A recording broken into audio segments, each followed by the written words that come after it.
Hello and welcome to episode 2 of the Kind Words for Tired Teachers podcast. I'm Vivian Smith. I'm a certified coach, qualified teacher, speaker, and author of the book by the same name, which has reached bestseller on Amazon once it first came out. My guest today, Dr. Linda Mallory, started teaching in the late 1980s, I think it was, Linda? Yeah. Just before the national curriculum came into being. And I'm guessing there might have been some happier days before that, that event. So you've had experience, Linda, as a Senko and reading recovery teacher before you became an educational psychologist. So I'm guessing you've seen this education system from various viewpoints, which is tremendously helpful, particularly for listeners today, because they're going to glean lots of expert information from you. Dr. Linda is also the author of Coach Yourself Calm, a really fascinating book, which I'm halfway through. You can see my mark on here, halfway through at the moment. And I'm finding it a very soothing experience, actually, because it's giving me lots of confidence that emotions are okay, that it's good to observe them. You don't necessarily have to have an answer for them. And I think this is going to be really, really helpful for teachers, but also for teachers to be thinking about their students. So tell me a little bit about the book, Linda. Yes, I wrote the book, Coach Yourself Calm. The old adage is that you teach the thing that you need to learn yourself.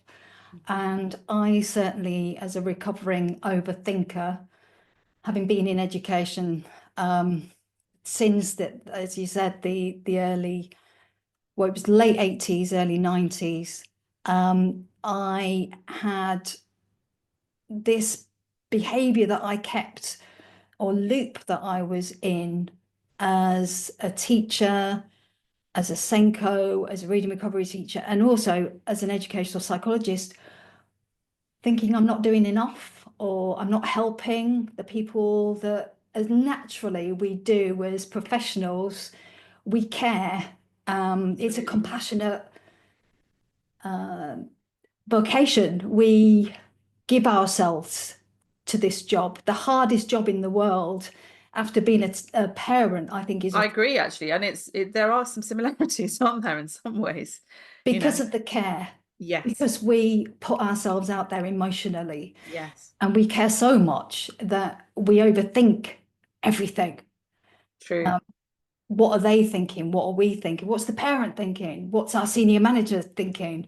We're constantly filtering everything through not only our own thoughts, but everybody else's thinking. And I experienced a kind of moment when it became overwhelming and had to take stock of what I was doing and how I was doing it, and had to find a different way and navigate a different way of thinking about emotions and what we're feeling and thinking and what we're needing. And I just came to that realization that we're just feeling our thinking. And that simple way of looking at it just really helped calm my thinking Yeah. about the job, about life, and about relationships.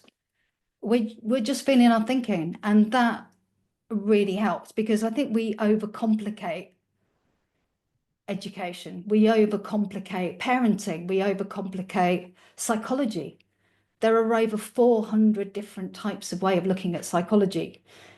And I just thought there needs to be an easier way of navigating Absolutely. education. And I suppose what I'm picking up from the book is that there's also an instinctive way, when you can feel almost comforted by, say, sadness. I think you mentioned one of the children in the book Yeah. who wanted to be home, and the feeling they had at home was sad. And a teacher who's sort of on high alert trying to help this child might be thinking, oh, that's terrible, we need to stop this, whatever. But maybe that's a recognized feeling, a feeling that feels maybe a little bit safer than scared, or whatever the Yeah. alternatives are. So I love the idea that we can, in some ways, trust our intuition. And because I feel that when I teach the best, that's what I'm doing. And when I give support to a young person, or a teacher that I'm coaching, that's what I'm doing. There has to be a point where you feel the way, doesn't there? I think intuition is key to this. What I'm seeing is that almost people feel uncomfortable feeling, as if that feeling is something that we need to change or manage, Mhm. instead of actually embracing it and understanding it and feeling it so deeply that you move on to the next one. But what I see particularly in education is that everything's so busy Mm. that teaching assistants, teachers, parents, it's from one thing to another without really sitting with that feeling that we're having in the moment. And we think we've got to be happy, or we've got to be joyful, or we've got to be thinking that we're in a state of bliss all the time, which is humanly impossible. It's very unrealistic, particularly on a school day. I mean, we were talking earlier before Yeah, this about the kind of roller coaster that teachers in particular can feel. You can yeah, go from the extreme high of a class where everything's gone swimmingly, and yeah, children have had that light bulb moment, and you feel it. You're on top of the world, you're on top of your game, to complete chaos in another setting, where you start questioning why you ever went into the job in the first place. And that's speaking as a teacher. yeah, That can also happen, of course, to the students, can't it? absolutely. And that's why I went back to first principles and looked into, well, what are emotions? And it's not often a question that we ask children, where is anxiety coming from? Because I hear it all the time. I'm anxious, or I have Yeah. anxiety. It's almost a I have- buzzword now, isn't it? Yeah. And it's when you ask students, well, where does this feeling come from? Very often they think it's because somebody hit me in the playground, or somebody's bullying me, or somebody's sending nasty text, or somebody's not looking at me, or they're looking at me too in a funny way, or Yeah. Yeah. it's they think their emotions are coming from an external source, as Mhm. opposed to realizing that we're just feeling our thinking. So if we do get, not particularly nice text, we can have different ways of thinking about that text. It's the way we think about it rather than the text itself Yes. that brings up an emotion. It's the thought about the text that brings the emotion. So I went back to first principles and realized that emotions are just energy in motion. And kinesiologists know this. It's quite well known, obviously, in Eastern Hmm. traditions of looking at the energy of emotions, but we don't really talk about it here, about No. the energy flow. I suppose it's because it sounds too kind of woo woo or whatever, and it doesn't sound scientific enough. But of course, you can't ignore energy. It is ever with us, isn't it? So Yeah, I mean, just as we realize when we walk into a place, an environment for the first time, and we feel judged, that's that energy of sadness. And then, we've got that energy of thinking of fear and anger and love, joy, and peace. And that wheel of energy and emotion, and just being aware of it, we don't really need to label it. There's this constant need to label everything. But if we just realize and just feel that energy without the need to say it's good or bad or positive or negative, it just releases us from that need to kind of do something with it or manage it or change it, yes, which then is exhausting. Because if we have 6,200 thoughts a day and we're constantly managing 6,200 emotions, that's mentally, physically, energetically exhausting. And no absolutely wonder we have a society that is emotionally, physically, energetically exhausted. exhausted. I suppose what I'm finding comforting about reading your book is the idea that these feelings also pass and we can notice them. We don't Mm. need to clutch onto them. We can notice them, learn something from them, or just let them go on their way, Yeah. understand that it's quite normal, it's quite natural. I think that's something obviously that we can help our students to do as well, isn't it? Um, because if there's a Yeah. pattern of feeling or thinking, perhaps you're saying a certain way, then that becomes quite entrenched. Whereas if we could emphasize that it can be a transitory thing or it can be a temporary thing, there's always a better thought to move on to, or there's a different thought to move on to, and then it doesn't have to be, this is the way I am, I'm anxious, or I'm and whatever. I can see that helping a lot. And Dr. Linda, so when you go into schools, what in what capacity do you do that? Are you sitting observing within the classroom? Are you taking people out of the classroom to talk to them? How does it work? I mean, I had the privilege of meeting school staff, parents, and students to kind of look at what a child might be thinking, feeling, and needing, Mhm. and suggesting ways forward to help and support.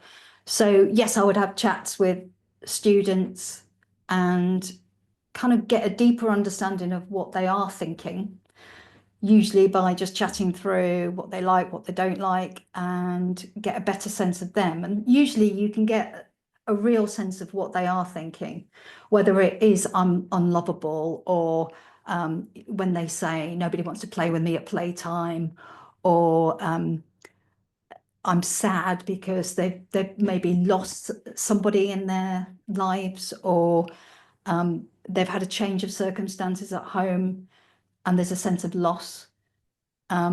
Usually at the moment, I'm seeing a lot of anxiety, the need to know.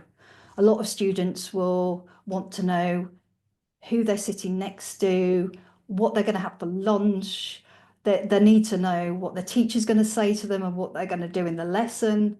The Mhm. need to know is prevalent with anxiety. Anger is usually coming from comments about the need to control. I have to know, kind of control situations, whether it's relationships or the environment, or to refuse and say, I'm not doing that in lessons. Yeah. Very often I'm seeing a lot of disengagement with students and they're saying, I'm not doing that. And it's digging deeper about where that's coming from. And it might be a value that they want kind of fun and freedom, and they're being constricted by a curriculum where they're feeling it's not fun and it's not free and they can't explore and they can't play.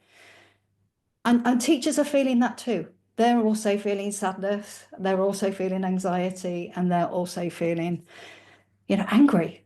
Yeah. And it's acknowledging that is really helpful. And I think, there is something to be said also for teachers acknowledging, maybe, not, it's obviously we don't want to share everything with our students, but Yeah. I know in the past I have shared with my students if I'm really cross with them about something, I will be honest. I think there's almost a tendency for people to think, well, stiff upper lip and don't show it. There's that horrible saying about don't smile before Easter, whatever it is, I don't know. Yeah. I There's think, the iron fist and the velvet glove. yeah, that sort of thing. It's Yeah. just, why are we being so false about, so I, can think of several occasions where I have been genuinely cross with a student or a class of students and said why. You can probably tell that I'm not very happy at the moment, and this is why. Um, just, to be transparent, just to be honest, because I think it's okay to model the fact that we can have these feelings, but that it doesn't change anything, and that, I'm still here for you. I can, I can still see that, you've done all these great things, and I have great belief in you.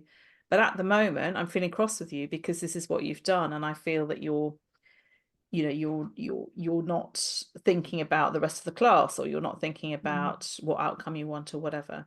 But I feel that it's very important for teachers to be able to show emotion, a genuine emotion as well, because I certainly can think of a lot of people I've come across in the teaching profession where it's like a mask, and surely that's not good to mask your feelings to that extent, because they're going to erupt at some point, aren't they? you know a sort of When denial of feeling. when we deny, when we suppress and repress, that's trapping energy, and that's why we have health issues, Yeah. because we are trapping that energy within the body when we suppress and repress. So I think you are so spot on talking about masks and not being authentic when we hide behind a mask. I think it's really important, like you say, Vivian, to model, and language is key to that in how we model that. There are so many uncertainties in the world that there are certainties of we have thoughts, feelings, and needs. And even though we're living in an uncertain world, it's a universal truth as human beings, we have thoughts, feelings, and needs. And teachers are great role models to Mhm. be able to talk through thoughts, feelings, and needs. And as you say, being able to express, this is what I'm thinking, this is what I'm feeling, and this is what needs to happen. We're working as a team. You Yes. know, we need to muck in together. This is what just communicating that could be just so powerful. And in the same way, I always, I don't mind being embarrassing. I work one-to-one a lot of the time now. I'm always going to call out good stuff that's happening and say, I'm really excited by that. And they're kind of embarrassed. But I'll say, I'm sorry if I'm embarrassing you, but I'm actually not that sorry because I'm really excited for you. This is Yeah. fantastic, look what you've done, look at the progress, and I think that's also important too, because there's that sense sometimes with young people that I'm just going to keep my emotions in check because I don't want, I want to be cool, I want to stay calm and all the rest of it. Yeah. And I think sometimes we miss out on a bit of joy that way, don't we? It's okay to get excited if you've done a great piece of work or you've got a fantastic result or you're excited by something you've learned. That's all right.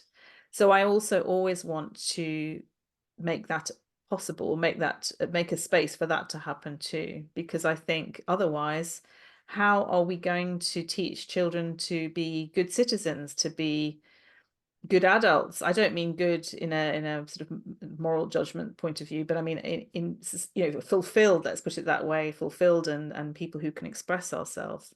I think school is one place we can do that. We can help them to do that.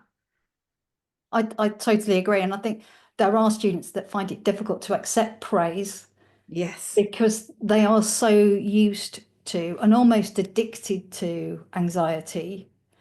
And the opposite end of that energy is joy. Mhm. So if you are comfortable with anxiety, it's almost like you don't believe it when somebody praises you. Yes. You're a bit suspicious of it. Yeah. Yeah. So it's the more times you are giving that gift of praise in a way that energetically is authentic. Yes, it has to be authentic, doesn't it? It's Yeah. got to be genuine praise. I know also that it's kind of dangerous just to praise falsely because Mm. children are not stupid and they're really good at spotting someone who's being fake. I think Yeah. that really, they're very shrewd, I think, and they're very aware, they're very perceptive, aren't they? So I think Mm. you must always be genuine in what you're expressing. And you talked about supporting parents as well. What are you finding, how does the land lie at the moment for parents? Because I think it's becoming quite a tough system to navigate, isn't it, as a parent? I think parents are older children. I mean, we're parents. If you emotionally age parents, if you emotionally age teachers, we're all in this together in having thoughts, feelings, and needs. And sometimes we kind of say parents are doing this or teachers are doing that and children are doing that. And actually, we just need to be on the same page of thinking we all have thoughts, feelings, and needs. And actually, when we have conversations with parents about what do you need, that's been the most powerful question. Not only asking that of children, but asking that of parents, because I'm finding parents are needing to understand their own thoughts and feelings themselves Mhm. because they've not had maybe models of understanding that connection between thought and feeling. I'm sure, I mean, things go in cycles, don't they? So, in a way, somebody like you can help them to break that cycle and to start a perhaps a more positive or more healthy cycle, I guess, of how you deal with those thoughts, feelings, and emotions. Yeah. I mean, I use the emotions wheel a lot, and I was with a parent, it was a few weeks ago, and she immediately identified, I'm in sadness. She'd had so much loss in her life Mhm. and broke down in tears because she recognizes that she was stuck in sadness. And the opposite of sadness is love and connection. And as teachers and professionals, we sometimes miss that connection, the need for a relationship, because we're so busy with the curriculum and Yes. paperwork and the need for just compassionate listening and deep listening. And she said at the end of it, nobody has sat for an hour and listened that deeply. And it was beautiful that she acknowledged that time to reflect. It was a gift for her It to was a have that. gift. Yeah. And I think people say, well, we haven't got time. But I think it's counterintuitive to not give time, We have to make the time, don't we? We have to make that space. because we can judge children, we can judge parents, we can judge teachers. And if we take judgment out of it, it just helps us be more kind and compassionate. And that's what your book is really talking about, is just being kinder. The words Yes. that we use can be Absolutely, to kinder. each other, to ourselves, to the students. I think that's true. And why do you think it's changed for the worse? Let's assume it's changed for the worse. That why has that changed? I mean, for me personally, it started in the late 80s when the national curriculum was introduced and there was literacy hour. And for me, I was taught in a 4-year BEd to teach reading and literacy through real books, do Yes. projects. It was all topics and Yes. everything was all connected. All the subjects were all connected. And Yes, you see, I love that idea of the subjects all being connected. And where I work now, I've got a wonderful student who, with for English, because that's what I teach, although I'm also an artist. And we've started exploring a topic that I could see she was interested in, and it was making her feel very calm and serene. And I've been able to contact her art tutor and say, look, mm, just an idea, but how do you feel about this? She's producing some beautiful haiku poems, wow. and I think she would really love to write them out in calligraphy and maybe do some of those gorgeous ink wash illustrations Mm, and stuff. The joy of being able to communicate with another colleague, and for mm, us to be able to do that, we have the freedom where I work now to do that, because the curriculum, we are bound by the stage that the child is in, as to whether they are aiming for a GCSE or whether they can perhaps sometimes choose their subjects. And it's a wonderful freedom. I recognize that's not always possible, but that mm. idea that, one subject spills into another, it's so natural, isn't it? And I can see why that would have been a very satisfying way to learn to teach, rather than everything being very segregated. That's how we were taught for the 4 years. And then we were given the national curriculum on the last day of the teacher training course And it all and expected to changed. go out and do the literacy hour. And talking to children, because I did some research on children's perceptions of literacy hour. And, what they want to do is play. Play is just the way we learn. They Yeah. want to connect with their peers. And the way that we've gone about the curriculum, it's very individual. It's very competitive instead of being about the contest. For me, learning is your own personal journey, Yes. but it's also about social learning. And what we're doing is we're treating children like individual silos with results, league tables, it's becoming a business as Yes, opposed. and that's soul destroying. I mean, certainly in English, all the fun comes out of it because you haven't got time to put some drama into perhaps teaching Shakespeare, or to really sit and enjoy a book just for the sake of it, not because we have to learn all the quotes. And it's sucked such a lot of joy out of it. I really feel for children because a lot of schools are now exam factories, aren't they? And the parents too are wanting good results, and there's a reason for that, of course. But um, a lovely idea that we could somehow bring some of those elements back and have, teach the children perhaps, and also the parents and the teachers to have a little bit more fun. So I know we've only touched the surface here, Linda, but what would you, for someone who really wants to explore this a little bit more, to explore how they can help students, to explore maybe how they could help colleagues, and create a more emotionally literate workplace, perhaps, what should they explore? I think you do do you do online courses? Do you do I kind of coach people, I work alongside people, I do consultations for parents, teachers.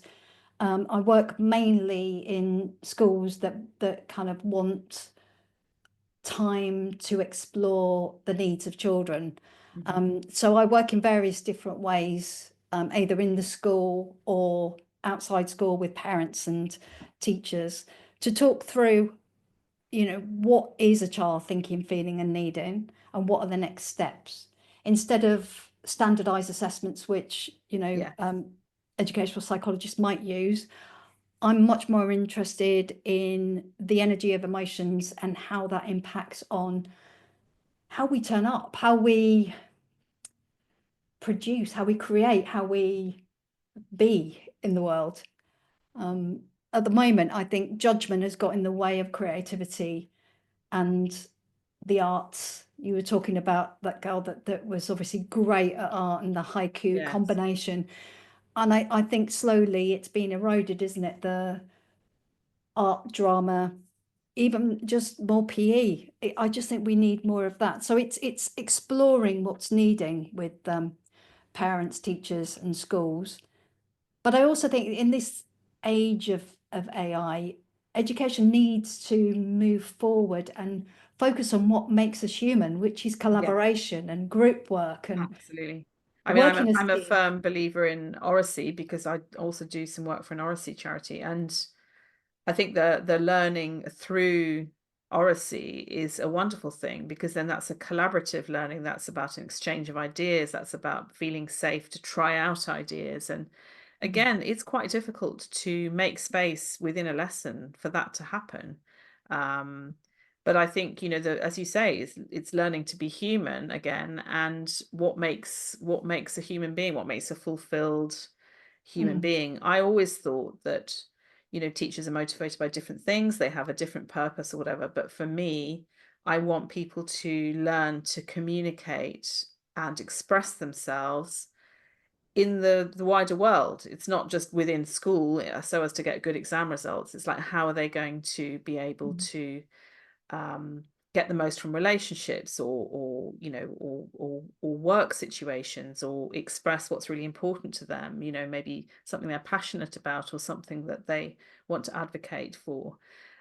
So for me, I think I'm very much of this is just a step, isn't it, in developing as a human being. And I think you're right. I think, you know AI can be a useful tool, but we need to bring the humanity back, because that's what's going to make children feel that education is worthwhile, and give people a bit of hope, I guess. So, yeah, how can people get in touch with you? I'm going to put your contact details at the bottom here, but what would you suggest would be their first step? Would they just email you, and you can kind of have a conversation about which of your services might best suit them, or yeah? yeah. I mean, my website is feltthought.com. Okay. And on there, people can download a free copy of my feeling, wheel, Yeah. emotion wheel. I'm going to show people here. Brilliant. Yeah, there it is. I've got mine on a mouse mat. Oh, have you? Fantastic.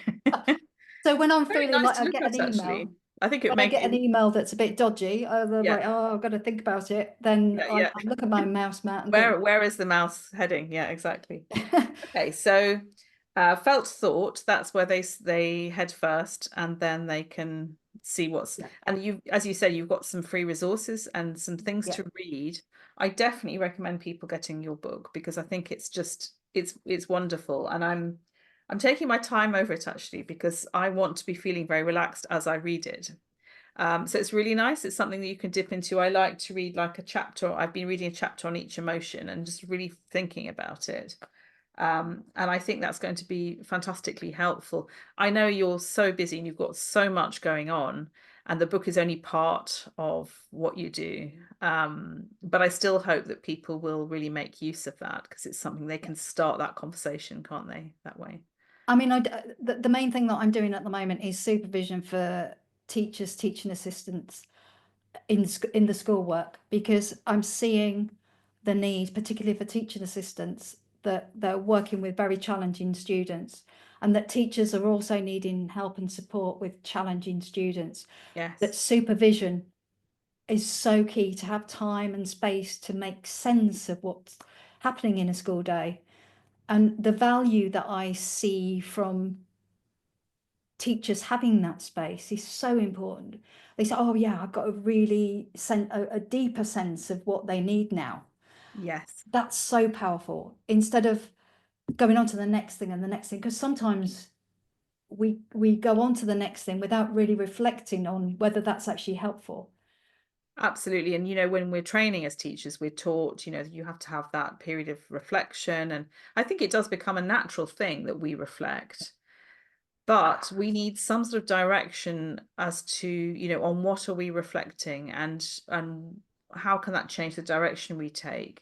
And sometimes, some insight from an expert like you could change the direction of a relationship between a teacher and maybe a challenging student, or Mm.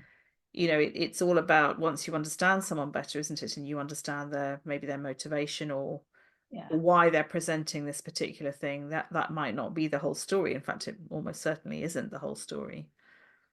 I think the biggest gift that we can give the students that we work with is a deeper understanding about our own emotional well-being and emotional health, and understand that we're just feeling our thinking, and modeling that to students, because that model is so helpful for students to see that if we are emotionally healthy, if they haven't got that kind of role model within their lives, Yeah.